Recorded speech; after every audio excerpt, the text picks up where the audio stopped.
Bom dia, senhoras e senhores. Sejam bem-vindos à videoconferência da Companhia Paranaense de Energia, Copel, para a discussão dos resultados referentes ao primeiro trimestre de 2025. Esta videoconferência está sendo gravada e o replay poderá ser acessado no site da companhia, ri.copel.com. A apresentação também está disponível para download. Informamos que todos os participantes estarão apenas assistindo à videoconferência durante a apresentação e, em seguida, iniciaremos a sessão de perguntas e respostas, quando mais instruções serão fornecidas. Antes de prosseguir, aproveito para reforçar que as declarações prospectivas têm como base as crenças e suposições da administração da Copel e as informações atuais disponíveis para a companhia. Essas declarações podem envolver riscos e incertezas, tendo em vista que dizem respeito a eventos futuros e, portanto, que dependem de circunstâncias que podem ou não ocorrer. Investidores, analistas e jornalistas devem levar em conta que eventos relacionados ao ambiente macroeconômico, ao segmento e a outros fatores podem fazer com que os resultados sejam materialmente diferentes daqueles expressados nas respectivas declarações prospectivas.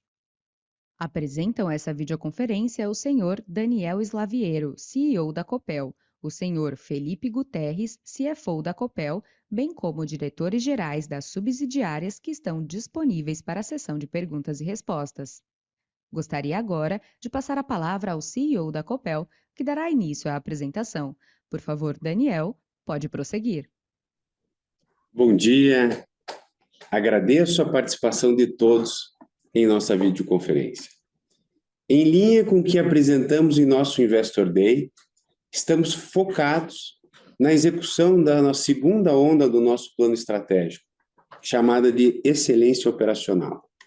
Neste momento, a nossa prioridade está sendo a criação de uma cultura de dono em todos os nossos colaboradores, nos ganhos de eficiência, na extração de mais valor dos nossos ativos atuais e na maximização das receitas, aproveitando a volatilidade de preço de energia. Além disso, estamos totalmente focados na execução do plano de investimento da distribuidora, o maior da sua história, e nos preparando para a revisão tarifária que ocorrerá em junho de 2026. A essência desta fase é preparar a companhia para aproveitar as melhores oportunidades de expansão do próximo ciclo. Seguindo nesse propósito, a Assembleia Geral Ordinária, realizada em 24 de abril, aprovou a composição de um novo Conselho de Administração, agora com 100% dos membros independentes. Com uma formação multidisciplinar e estratégica para a companhia, são profissionais altamente técnicos, qualificados e com competências complementares que contribuirão para o nosso crescimento sustentável. Também nessa Assembleia foi aprovada a distribuição de mais de 1,3 bilhão de reais em dividendos relativos ao exercício de 2024. Desta forma, no ano passado, o nosso payout ultrapassou 86%, com um dividend yield próximo da casa de 9%. Adicionalmente, anunciamos recentemente o closing parcial dos desinvestimentos dos pequenos ativos de geração, com um recebimento de 302 milhões de reais. E o fechamento total se dará nos próximos meses, com o atendimento das condições precedentes. Em paralelo, estamos também cumprindo as condições precedentes para o fechamento da operação de Baixo Iguaçu, e a nossa expectativa é que isso ocorra no segundo semestre de 2025. Em relação aos resultados do primeiro trimestre, também destaco mais um período de sólido crescimento do EBITDA, alcançando 1,5 bilhão de reais, e com uma excelente performance em todas as unidades de negócio. Neste slide, eu quero destacar as vantagens competitivas da Copel. Em primeiríssimo lugar, reforço a essência da nossa tese. Ela é simples, com baixo risco e enorme potencial para destravar valor. Somos uma empresa integrada, com ativos prêmios e concessões renovadas pelo longo prazo. Acreditamos no foco no core business de energia elétrica e no ganho de escala. Temos uma atuação relevante nos segmentos de geração, transmissão, distribuição e comercialização de energia, o que nos proporciona uma composição diversificada do nosso EBITDA, equilibrando risco e retorno, e com forte resiliência frente às oscilações de mercado. Consideramos todos esses pontos que isso nos dá uma vantagem competitiva muito relevante. E essa integração nos permite capturar sinergia, otimizar investimentos e operar com eficiência em diversos ciclos do setor. Além disso, temos uma forte geração de caixa e um balanço robusto que nos permite aproveitar oportunidades de crescimento com responsabilidade e disciplina financeira. A Copel, senhoras e senhores, tem uma tese clara, fundamentos sólidos, baixo risco, um time de excelência e uma trajetória muito consistente de entrega. Estamos diante de um case único e com muito espaço para destravar e criar valor. E agora, eu quero abrir um capítulo inédito na história, da nossa história como uma empresa privada. Como prometido em nosso Investor Day, anunciamos hoje a nossa estrutura ótima de capital e nova política de dividendos. Esse trabalho é reflexo de um profundo estudo conduzido pelo nosso CFO e seu time. Então, Felipe, além de cumprimentá-lo por esse belíssimo trabalho, pedirei que você apresente aqui os detalhes na sequência. E esse estudo levou em consideração diversos cenários e variáveis, o que permitiu nos estabelecer uma política transparente, robusta, consistente e previsível. O mais importante é que queremos conciliar uma alta capacidade de pagamento de proventos com a preservação da nossa capacidade de fazer bons investimentos. Estamos elevando a companhia para um novo patamar que permitirá gerar ainda mais valor para os nossos acionistas. E esta atualização também demonstra o compromisso da gestão com a disciplina na alocação de capital e, mais uma vez, consolida o que tem sido a marca da Copel, a consistência em nossas entregas. Dito isso, eu passo a palavra agora para o Felipe, para que ele aborde, além do mais detalhes desse trabalho, também os resultados do primeiro trimestre. Muito obrigado.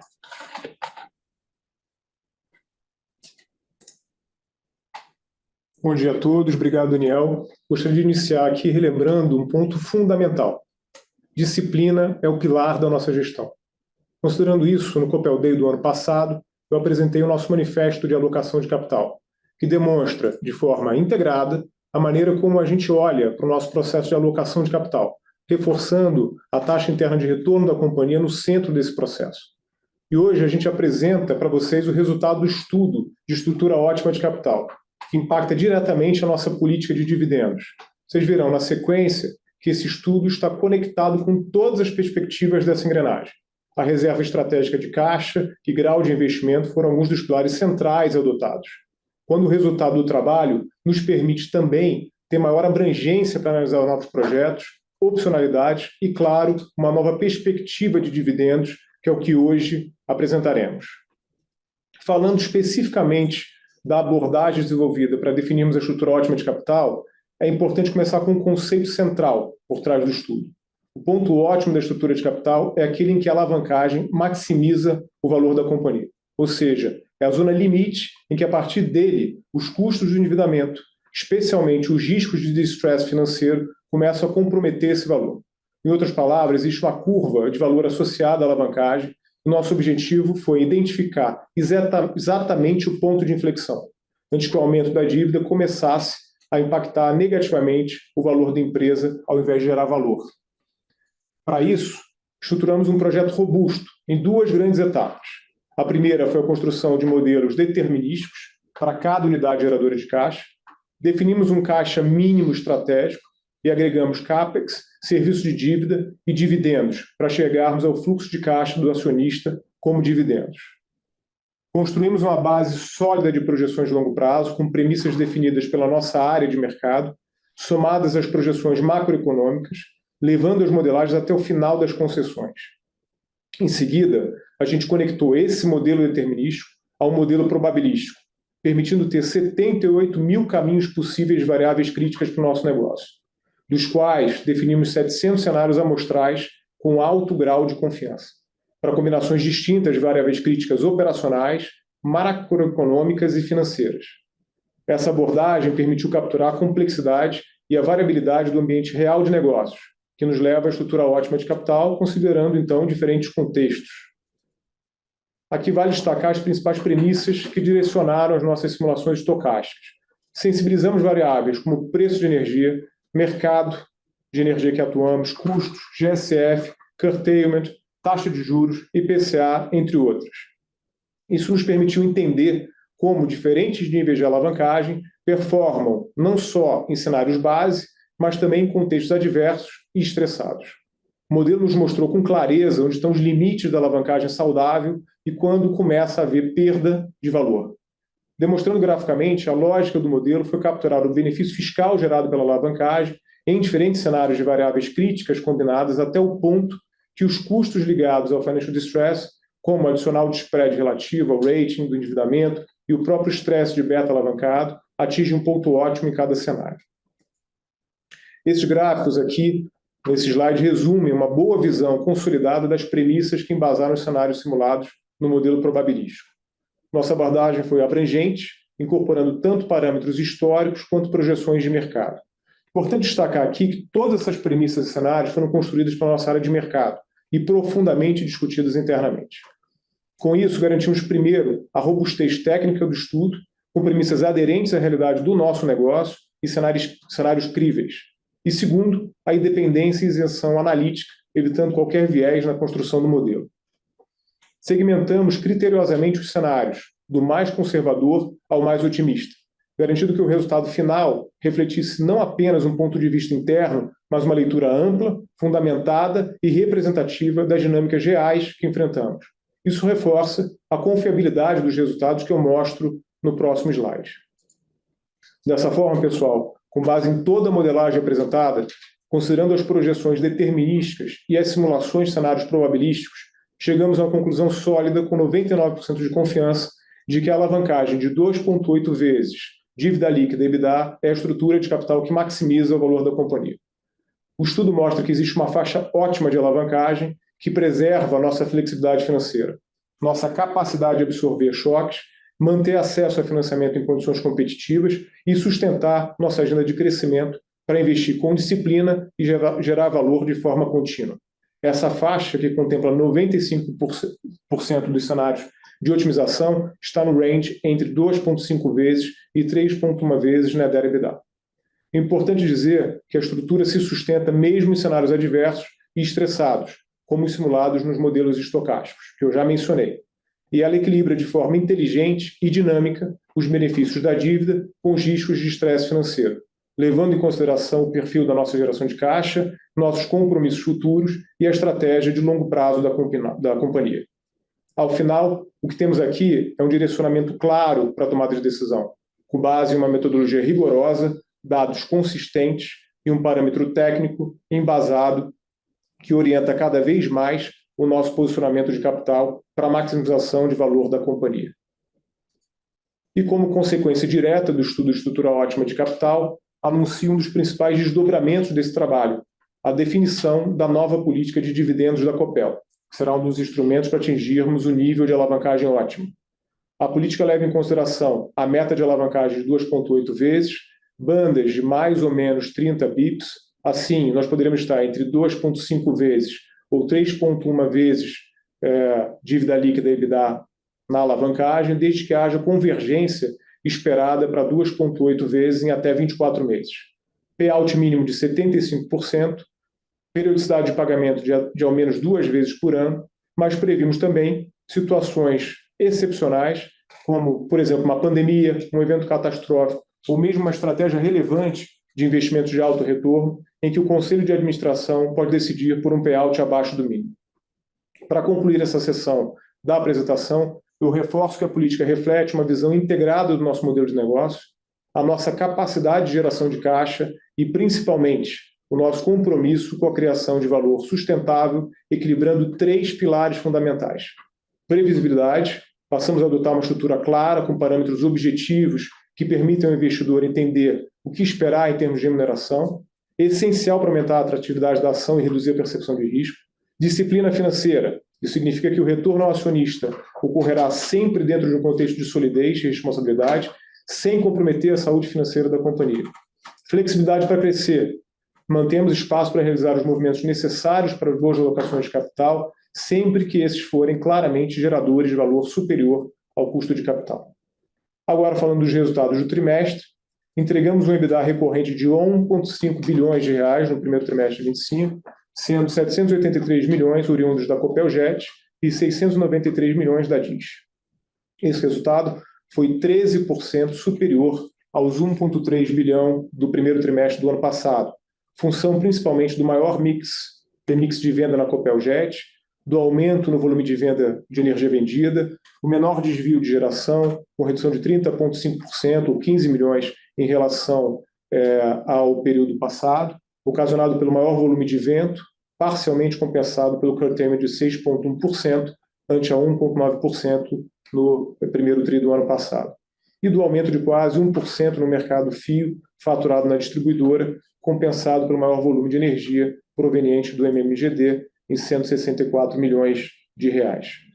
Quero ressaltar o nosso business de rede, que se destacou fortemente, com uma eficiência EBITDA de 46,4%, e já na linha de resultado, apresentamos um crescimento de 6,4% no lucro líquido recorrente. Diversos fatores combinados justificam essa variação, além do melhor desempenho operacional, que agregou 172 milhões ao EBITDA do primeiro TRI, registramos aumento de 19 milhões na equivalência das nossas participações. Esses componentes foram parcialmente neutralizados pelo resultado financeiro menor, mais negativo, em 174 milhões, em função do aumento de encargos financeiros, devido à maior taxa de juros e do aumento do volume de dívida no período. Mudando o foco para investimentos, executamos um CAPEX de 678 milhões de reais no primeiro trimestre, com a distribuição representando 87% do total realizado, com foco na base de remuneração regulatória, em eficiência e na qualidade dos serviços. Para o ano, temos a expectativa de realizar 3 bilhões de reais em investimento, com uma alocação na distribuidora de 2,5 bilhões. Dando cor ao nosso endividamento, fechamos o trimestre com uma alavancagem de 2,3 vezes, 0,3 vezes menor do que fechamos em 24. Isso demonstra a consistência do nosso balanço e nossa capacidade de geração de caixa. E falando em alavancagem, finalizo aqui a minha apresentação fazendo um highlight do estudo da estrutura ótima de capital que acabamos de ver, que apontou para a alavancagem de 2,8 vezes e a nova política de dividendos, cujo payout mínimo será de 75%. Esse trabalho e a consequente política de dividendos é um marco na nossa jornada de maturidade financeira. Temos confiança na solidez da estrutura de capital e na política equilibrada que adotamos, garantindo retorno consistente ao investidor e preservando a capacidade da companhia de seguir investindo em crescimento com disciplina. Como temos dito, somos um case único, capaz de alinhar dividendos relevantes e sustentáveis com crescimento. E estamos muito confiantes de que a nossa estratégia de longo prazo, foco em eficiência, qualidade e resultados, continuará a avançar e a entregar cada vez mais valor a todos os nossos stakeholders. Antes de abrir para a Q&A, agradeço a cada uma das copelianas e copelianos pelo forte trabalho, compromisso e dedicação contínua. Obrigado mais uma vez pela participação de todos e podemos passar agora para a sessão de perguntas e respostas. Iniciaremos agora a sessão de perguntas e respostas. Caso deseje fazer alguma pergunta, por favor, pressione o botão levantar a mão. Caso deseje fazer uma pergunta por escrito, utilize o botão de Q&A localizado na barra inferior da tela. Nossa primeira pergunta vem da senhora Maria Carolina Carneiro, do Safra. Por favor, Maria, pode prosseguir. Bom dia, pessoal. Obrigada pelo call. Eu tenho duas perguntas. Primeiro, em relação ao período para aplicação inicial da nova política de dividendos, né?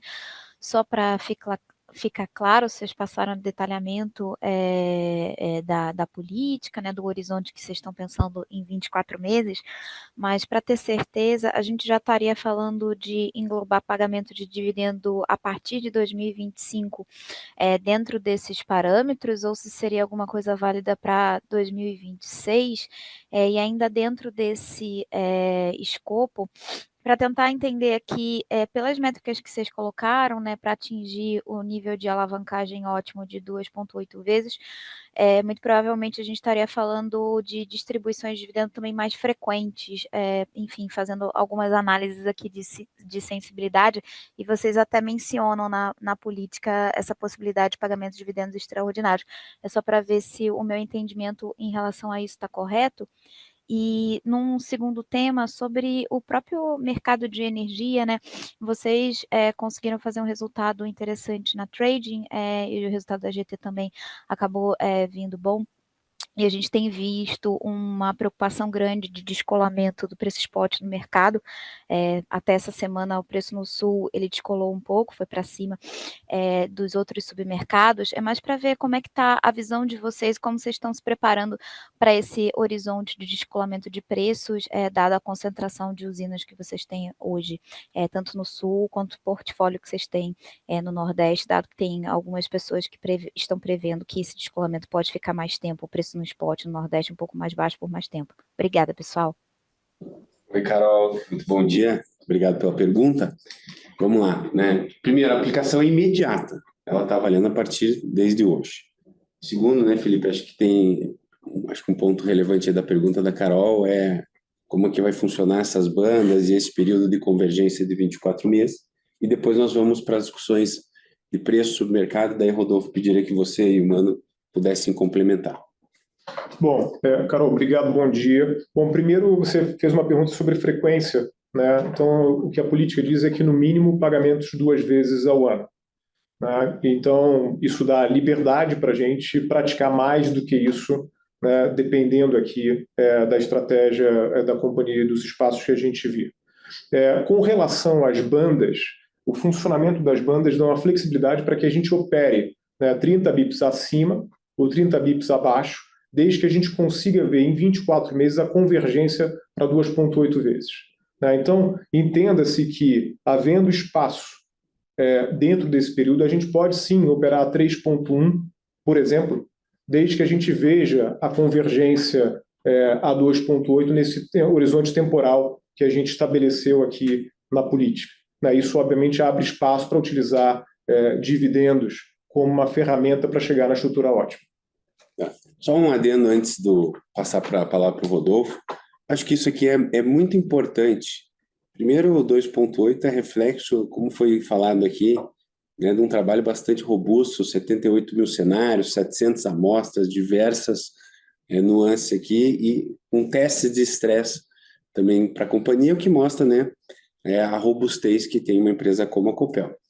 Segundo, que essa banda, ela visa dar previsibilidade e estabilidade para a política de dividendos, seja operando na banda superior ou inferior, para evitar o efeito serrote, soluços.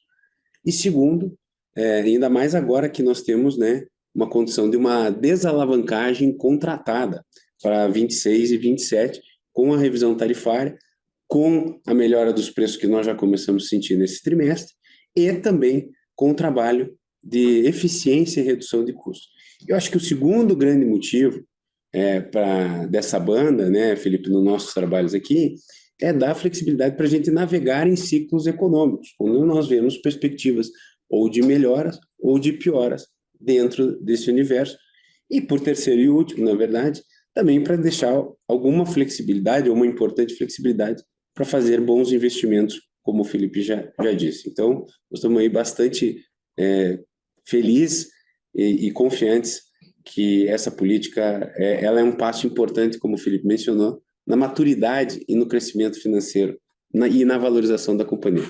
Mas, Rodolfo, por favor, esses aspectos aqui de preço, submercado, que nós estamos vendo, se você puder também já aproveita, comenta a questão aí das vendas do trimestre. Perfeito. Bom dia a todos. Esse primeiro trimestre foi um trimestre bastante interessante do ponto de vista de preço e volatilidade, né? Mas com a toada de crescimento no longo prazo ainda se mantendo que a gente viu do último tri. Então, falando um pouco de preço e estratégia, né? Sempre que os preços sobem, a gente tem aproveitado para contratar mais a energia de longo prazo, né? Então, a gente tem uma energia descontratada principalmente 26 em diante, então a gente aproveitou essas janelas de preço alto. E quando os preços caem, a gente tem feito hedge. Isso é uma toada que a gente tem feito desde o ano passado, e o resultado desses hedges a gente pôde observar ao longo desse trimestre. Então, nós temos uma posição long no Nordeste, dado a contratos que a gente compra lá, e toda essa posição foi redeada ao longo de 24, e a estratégia se provou bastante interessante ao longo desse ano, né? Então, em alguns momentos onde o preço estava descolado em mais de R$300, a gente estava na ponta inversa. Então, a gente vendeu mais energia no Nordeste do que a gente comprava e acabou capturando isso. Outro ponto bastante relevante da sua pergunta, do ponto de vista de submercado, é o descolamento entre Sul e Sudeste. Dada a baixa afluência que a gente viu nesse primeiro trimestre, o Sul começou a ficar bem mais caro que o Sudeste. E a gente teve bastante impacto positivo por causa disso. Hoje, quase que 90% da nossa garantia, da nossa energia é vendida no Sudeste. E a nossa geração hídrica é majoritariamente aqui no Sul. Então, essa diferença estava guardada no portfólio da comercializadora. Então, a partir de fevereiro, a gente começou a ver esse descolamento, que iniciou em 4, 5 e agora está batendo R$40. Grande parte do resultado da comercialização vem da estratégia de maximização desses swaps. Então, sempre que há esse descolamento, a gente aproveita para capturar isso em contratos de curto e médio prazo também. Tá? Perfeito, pessoal. Obrigada, viu? Obrigado. Nossa próxima pergunta vem do senhor Bruno Amorim, do Goldman Sachs. Por favor, Bruno, pode prosseguir. Oi, bom dia a todos. Obrigado pelo espaço para a pergunta e parabéns pelo anúncio da nova política, super clara e objetiva. Eu tenho uma pergunta que está relacionada à política e à alocação de capital. Daniel, se você puder comentar, por favor, hoje, quais são as principais frentes que vocês estão trabalhando em termos de crescimento, de alocação de capital daqui para frente, né? Vocês estão montando uma diretoria bastante sênior, bastante competente, imagino que preparando a empresa para uma jornada de eficiência e de crescimento, como vocês vêm dito. Então, se você puder atualizar a gente em termos de prioridades, como é que vocês estão vendo aí a agenda de crescimento daqui para frente. E também um outro ponto, só um follow-up, até voltando no Investor Day, vocês me corrigem se eu estiver errado, mas vocês mencionaram que em 2025 vocês não estavam antevendo nenhum movimento grande de alocação de capital, nenhum grande M&A. E aí a pergunta que fica, dada a nova política, né, que tem uma certa flexibilidade, dado que está contratado um aumento relevante de EBITDA para os próximos anos, dada a revisão tarifária do ano que vem, faria sentido pensar que o base case deveria ser uma alavancagem um pouquinho acima dos 2,8 vezes esse ano, né, dado que já está contratada essa desalavancagem para os próximos anos. Então, essas são minhas perguntas. Obrigado. Bons pontos aqui, Bruno, né? Eu agradeço também a pergunta. Eu vou começar lá de trás para frente e, Felipe, fique à vontade também para complementar aqui. Essa a possibilidade que você colocou, ela é muito razoável, né? Nós terminamos aqui com 2025 com uma alavancagem, né, próxima ou até um pouco acima do que nós estamos dizendo como estrutura de capital, e trabalhar em permanecer isso dentro da faixa dos 30 bips, porque nós estamos vendo, né, uma perspectiva de desalavancagem muito forte nos próximos anos. Então, é uma possibilidade real, nós vamos discutir, mas a banda é exatamente para dar essa flexibilidade e poder navegar, considerando as circunstâncias da empresa, em que, como você mesmo falou e todo mundo sabe, né, tem essa desalavancagem contratada, seja pela revisão tarifária, seja pelo início do novo ciclo de investimento da distribuidora, que ela seguirá uma curva normal, né, uma curva mais tradicional, começando no primeiro ciclo mais baixo e crescendo ao longo dos 5 anos. Então, eu acho que esse é um ponto e essa é realmente uma possibilidade real, até porque não vale, na nossa visão, ter soluços no pagamento de dividendos, altos num ano, médios no outro, baixos. A nossa ideia é ter previsibilidade, estabilidade, poder alcançar aí uma superação um pouco mais aí de 2 dígitos de yield, nos parece aqui um cenário bastante factível e razoável, considerando as características e as perspectivas da Copel. Então, esse é o primeiro ponto. Em relação a M&A, a essas coisas, eu quero dizer o seguinte, viu, Bruno? A nossa visão aqui é de longo prazo. Nós estamos falando e apresentando, e vamos fazer isso no Investor Day do fim do ano desse ano, uma visão de 2035. O que a gente espera nos próximos 10 anos? Quais são as avenidas e o que pode ocorrer em 3, 5, 10 anos? Então, nós não temos nenhuma ansiedade ou perspectiva ou qualquer coisa concreta de curtíssimo ou curto prazo, até porque você viu que o nosso primeiro slide ali foi realmente reforçar a segunda onda de 25 e 26, que é uma onda ainda de arrumar a casa, de excelência operacional, de execução do plano de investimento, como eu falei, de fazer um de-risking importante com uma revisão tarifária que, na nossa visão, será impecável. Estamos trabalhando muito para isso, né? Um processo que nós temos aqui de muita, ainda a revisão interna aqui dos processos, da estrutura, desenvolver, como eu mencionei, cultura de dono, fazer uma transição nos nossos sistemas internos, em especial o nosso sistema de ERP. Temos também o leilão de capacidade, né? Ainda está indefinido quando é que vai sair, mas tem sinais fortes que nós temos aqui para isso acontecer no final desse ano. Então, eu acho que tem muita coisa ainda antes de a gente, muitos passos e muitas etapas antes de a gente pensar em qualquer alocação de capital relevante. E, por último, eu acredito que, mas a gente tem obrigação, né, de ficar atentos, aliando. Não se montou um time de tão alto nível, um time de excelência, né, só para ficar sentado esperando as coisas acontecerem. Não é esse o propósito. Mas o que a gente sempre diz, cada dia com sua agonia, né? Então, vamos cuidado aqui. Nós ainda temos um espaço muito, e hoje é um marco, é um batismo, né, nessa nova fase de empresa privada, que é fazer um re-rating da companhia com uma previsibilidade, né, e essa capacidade de pagamento de proventos. Então, eu acho que ainda tem um espaço. O tempo, na nossa visão aqui, para concluir o raciocínio, o tempo é nosso aliado nesse sentido, ainda de valorização da companhia, que nós a consideramos ainda que ela está muito barata. Perfeito, obrigado, bom dia. Nossa próxima pergunta vem do senhor Felipe Andrade, do Itaú BBA. Por favor, Felipe, pode prosseguir.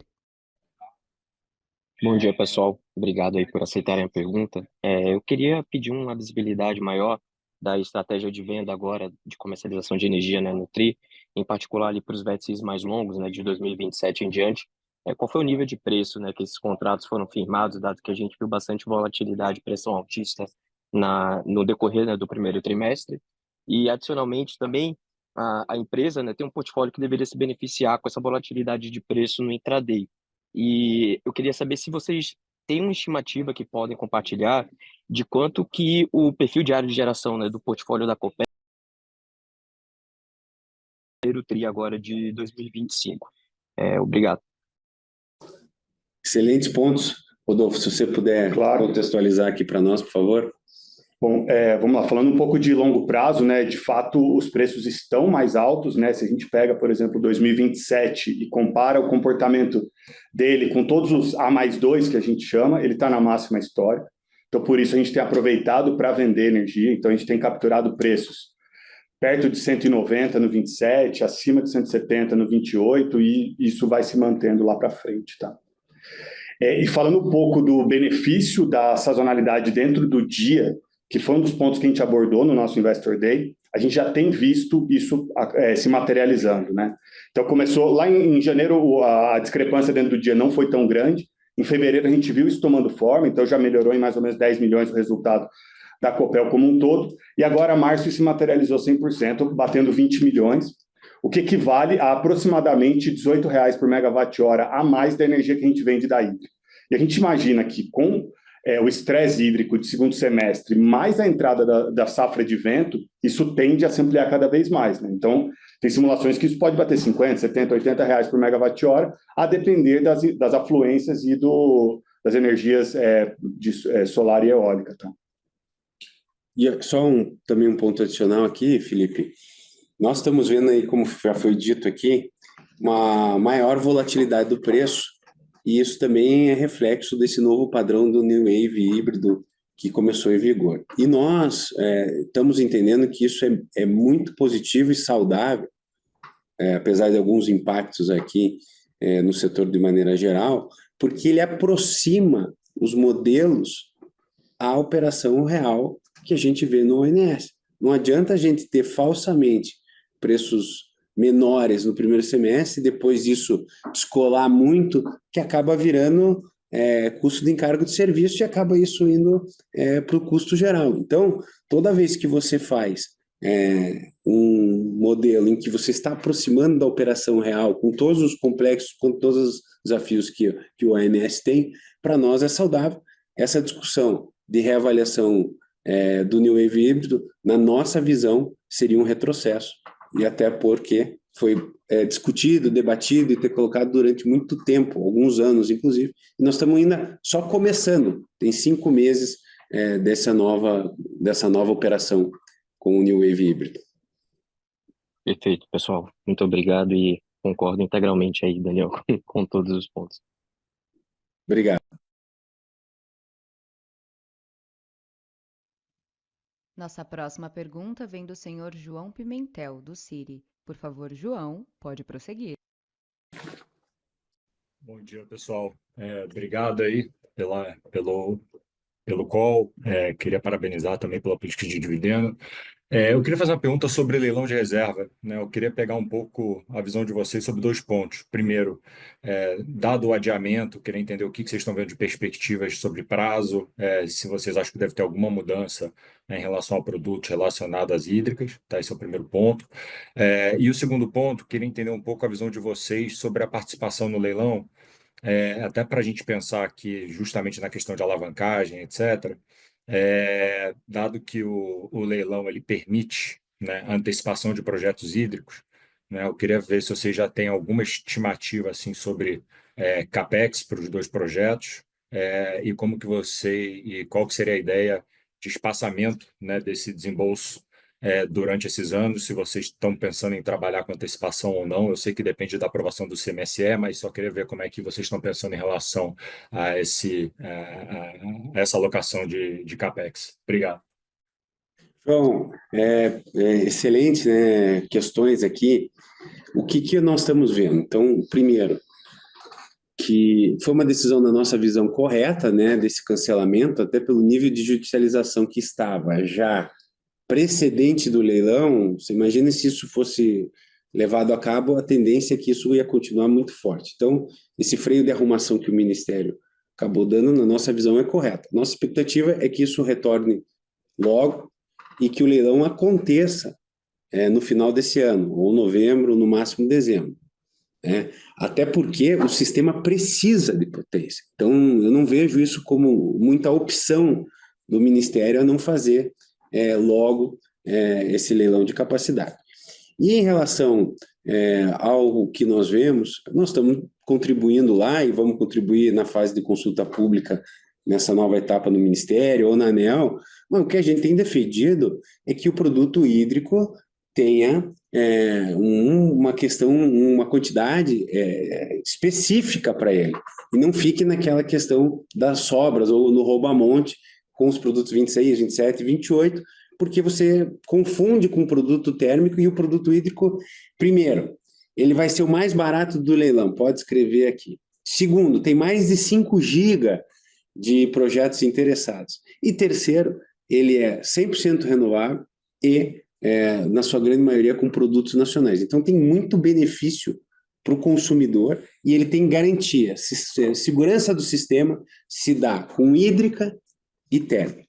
Com relação à nossa participação, nós temos 2 projetos, né, bastante avançados, o projeto de Foz do Areia, com 860 megas, né, e Segredo, né, também com 1.2 giga para colocar.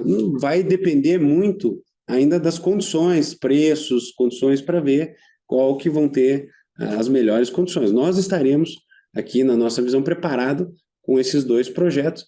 E em relação ao CAPEX, preço, nós temos assim sido muito mais cautelosos, porque isso acaba sendo uma informação bastante estratégica, até porque em Foz do Areia, né, você não tem muita obra civil, não tem quase nada de obra civil, em Segredo você tem um pouco mais, então isso pode afetar aí a nossa competitividade do leilão. E em relação a uma eventual antecipação de 2030, vamos ver como é que as regras se darão, mas eu acho que isso faz parte, né, da vantagem competitiva de que cada um dos players tem, se puder entregar antes, certamente, e isso, certamente nós vamos olhar isso com bastante atenção, mas isso vai trazer benefício para o sistema, né, porque isso aí vai certamente ser parte desse valor, vai ser capturado com preços mais baixos, beneficiando o consumidor. Por isso que a gente tem uma defesa muito forte, uma segurança muito forte, que o produto hídrico, nesse leilão de capacidade, ele tem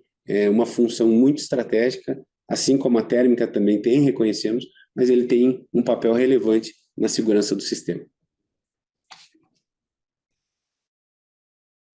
Obrigado.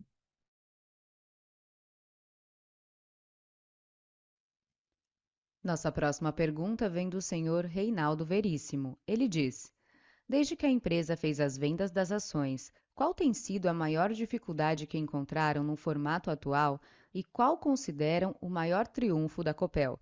Me refiro à gestão, negociação, operação. Na call 4 trimestres de 2024, recordo que mencionaram os leilões de geração de energia. Está mantida a expectativa? Não, vamos lá. Eu acho que a Copel, né, ela não tem nenhum grande triunfo, nenhum nada que seja assim espetacular. Ela tem um trabalho e uma consistência que é tijolo a tijolo. Então, o que nós estamos fazendo? E eu acho que esse é o nosso grande ponto forte, como eu mencionei. Nós, no Roadshow, lá no Follow-On, como se disse, na venda de ações em agosto de 23, nós fizemos uma série de promessas, que nós íamos renovar as usinas, as 3 principais usinas, que nós íamos fazer um trabalho de ganhos de eficiência, porque a Copel já era muito eficiente, já tinha um EBITDA, por exemplo, na DIS, acima de 20% regulatório. Hoje fechou com 46%, mas que tinha espaços que eram inerentes, né? Todo mundo sabe as restrições e as amarras de uma estatal. Nós falamos que nós íamos desinvestir em ativos que nós não considerávamos core, né? Que nós íamos limpar 100% da matriz, então a venda de UEGA, a venda de Copagás, que nós íamos focar nos grandes ativos para que nós pudéssemos ter aqui dentro, né, ter os grandes, não ter uma PCH, uma CGH de 4, 5, 10, 12 megas, né? Usamos esse pessoal para que eles pudessem fazer a recomposição do time técnico no PDV.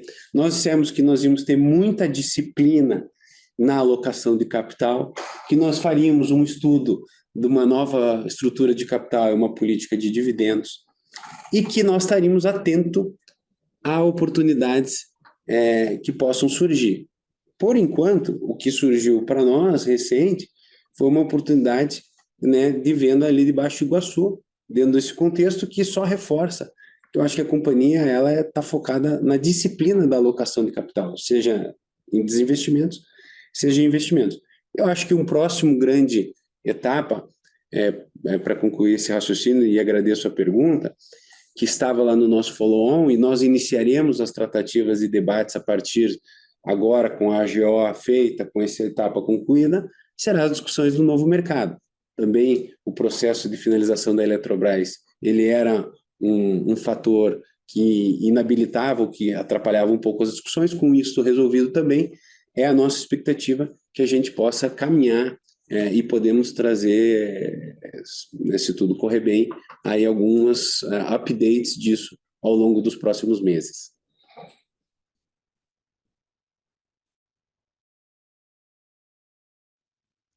Nossa próxima pergunta vem do senhor Rui Batista. Ele diz: Bom dia, parabenizando toda a equipe pela eficiência da gestão. Gostaria de saber sobre os estudos para a migração para o novo mercado e se ele poderá prever um ágil para a transformação de ações CPLE 6 em CPLE 3, uma vez que aquela possui um maior valor de mercado. Oi, Rui. Como eu acabei de mencionar, né, com coincidência aqui entre a sua pergunta e a minha última fala, eu acho que essa é uma grande etapa de destravamento de valor, que ela estava on hold pelas circunstâncias que eu mencionei, mas agora eu acho que a gente pode começar esse debate, né, com todos os stakeholders envolvidos, e o Felipe vai também liderar esse processo. Então, eu vejo isso como uma oportunidade muito relevante. Como eu falei de destravamento de valor, eu acho que a unificação da classe de ações, ela é um benefício que traz para todos, para os preferencialistas, para os ordinaristas, para a companhia de maneira geral, inclusive porque para a atração de investidores internacionais isso também é sempre um fator relevante. Quanto ao eventual ágio ou ratio de troca, eu acho que essa discussão ainda é muito preliminar, né? Você tem uma diferença, todo mundo sabe, de 10% entre a ON e a PN. Por outro lado, se você acompanhar a vasta maioria das operações, ou a quase totalidade das operações nos últimos 30 anos, sempre foi feita com 1 para 1, mas eu acho que nós, num debate, num equilíbrio, a gente, né, tende a achar que caminhos para que o bem maior supere o bem menor, porque uma empresa mais valorizada, com uma classe única de ações, com maior liquidez, certamente ela trará benefícios para todos. A nossa vantagem é que isso aqui não é um assunto, o ratio especificamente, não é um assunto da administração, é um assunto dos acionistas, não? Os acionistas que têm que, no momento certo, se posicionar e tentar chegar no entendimento em benefício do bem maior e da companhia. Alguma consideração nisso, Não, Felipe? exatamente. Perfeito. A sessão de perguntas e respostas está encerrada. Gostaria de passar a palavra ao senhor Daniel para que faça as considerações finais da companhia.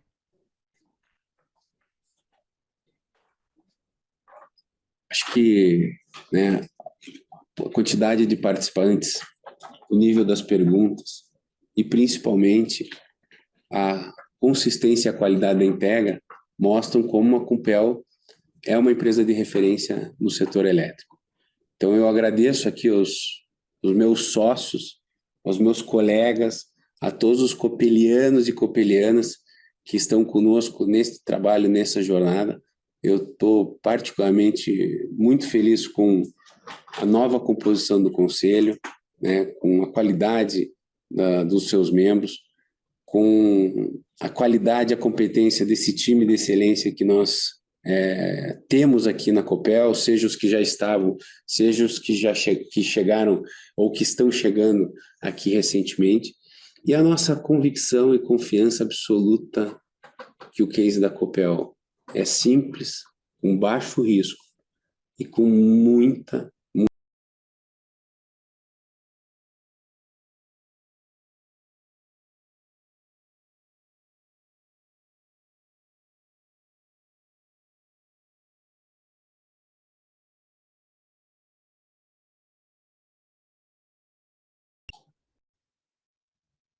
A teleconferência da Copel está encerrada. Agradecemos a participação de todos e desejamos um ótimo dia.